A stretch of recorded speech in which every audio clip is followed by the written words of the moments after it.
everyone, and welcome again to a Soybean Shop Talk series. I'm Janna Fritz, the CEO of the Michigan Soybean Committee. Today we are in beautiful Sebring, Michigan, talking with Evan Medvec with CoOp Elevator Company. How are you today, Evan? Good, Janna. How are you? Great. Thanks for having us out. No problem. So today we're talking about Iceman and Maverick. Call out to the Top Gun fans out there, but we've got some drone operations going on here at CoOp Elevator.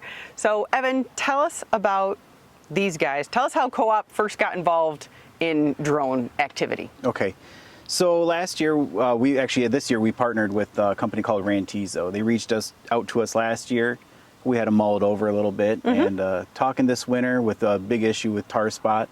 And obviously flying fungicides in wheat for head scab is a big issue. Yep. And we always have all these acres we need to get stuff on. So we talked to Rantizo and we end up getting these drones this winter. Okay. Yep. Excellent.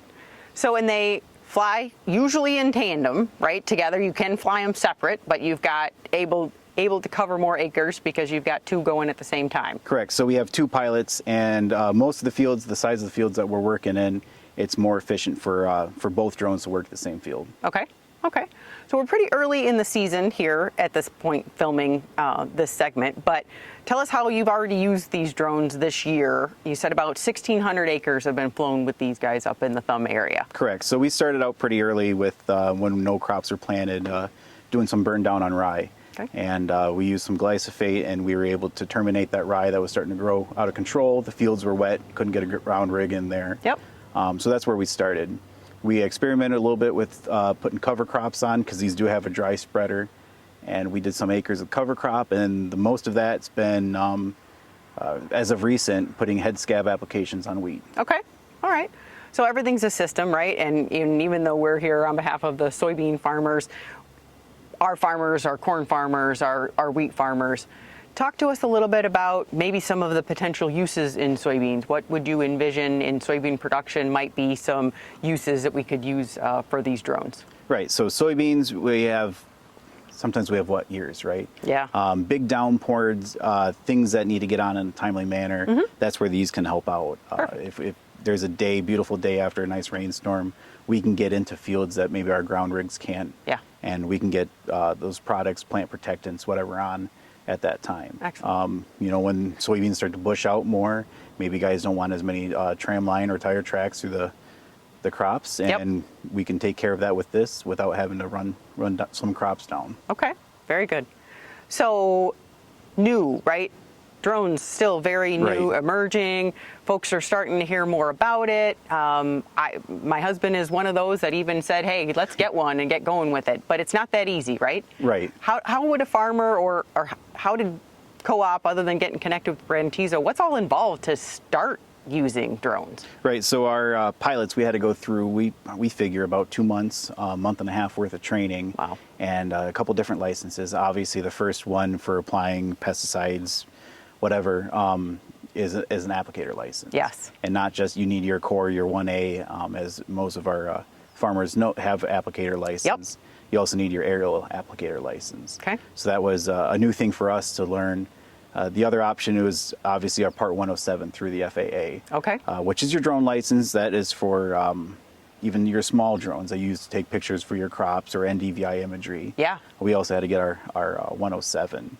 The other thing, because these are so new and so large compared to the predecessors, we had to get a commercial airline medical card. Wow. So we had to go see an actual FAA physician, and get certified for flight, even though we're not really flying anything, but that is a requirement. Interesting. And there's a few others that we partnered with Rantizo, other licensing, in order to be able to do this legally. Okay. Wow. There's a lot to it for sure. Yes. And you said these are the next bigger version. So tell me specifically about the equipment. What can you do? What does it carry? How fast do they go? Things like that. Right. So these are definitely bigger than what was presented last year. Last year there was the MG1P, which had about a 1 gallon tank. Okay. Then this is a T series. So this is a DJI aircraft. Most people are familiar with DJI, and it's a T-30. Okay. Stands for 30 liters. Okay. So about 8 gallons, a little under 8 gallons for the tank. Okay. They have a T20 and a T10. But because these are so large, we need all these additional licensing, and the efficiency of these for the size of the fields that we're in. You know, the T30 was the best fit for the co-op. Gotcha. You know, if we're doing 2 gallons to the acre, we can cover about 4 acres on one tank. Yep, makes sense. Okay, very good. And all operated right from this guy? All operated from that. Yep. All right. So yeah, this is the control. It's quite a. It doesn't look like much, right? You think maybe you needed some kind of command center. Well, you certainly have the licensing like a full-fledged airplane pilot would need, but you can do it all from there. Yep, so this has got a screen on it. We can import shape files. A lot of our growers are familiar with shape files that, you know, map in your field.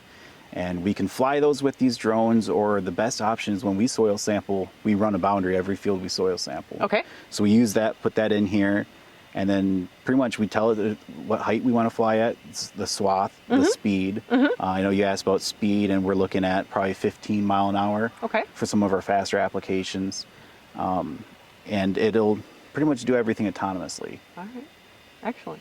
And height is always the same, or it depends on the product that you're applying? Depends on the products, your tips, you know, your swath. Yep. Especially even wind, you know, we sometimes will lower our height. A lot of the labels actually cap our height. You know, 10 feet is about as high as you can go, no higher. Okay. So we keep it at about 8 feet. Makes sense. Makes sense. All right. So let's see. What's the future? What's the next iteration? Where do we think that co-op's going to go with the next opportunity with these drones? And so we're seeing quite a good response to this with our grower base. We've actually been able to cover some acres that have been too wet, like I mentioned, that burned down even some wheat fields right after a heavy rain the night before. Yep. We're getting a good response from our grower base. People are genuinely interested, and I do know they have bigger models in Europe that aren't approved for the U.S. yet, but you know, with technology it grows exponentially. So these can really only get bigger and better. Okay. So, and I know I had to call ahead, right? So there is other aspect of this to where if a grower wanted you to come spray this afternoon, that's not possible. Tell the folks as to the process that when you get called out for an application, what do you need to go through on the front end to get that taken care of? So first things first is I want to know where that field's at. With how large these drones are, the FAA requires us to file a NOTAM at least 48 hours in advance, 72 to 48 hours.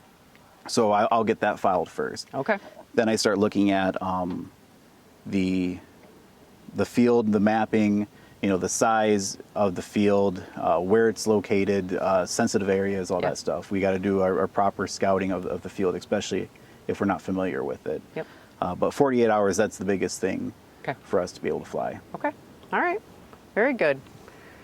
Anything else, Evan, that you would recommend to a grower in terms of, you know, if they were looking for more information, where would they look? If they were looking to partner with co-op and get some fields flown this year, what do they need to do? Okay, so there's a couple things, because I know your viewer base is pretty much the whole state. Yes.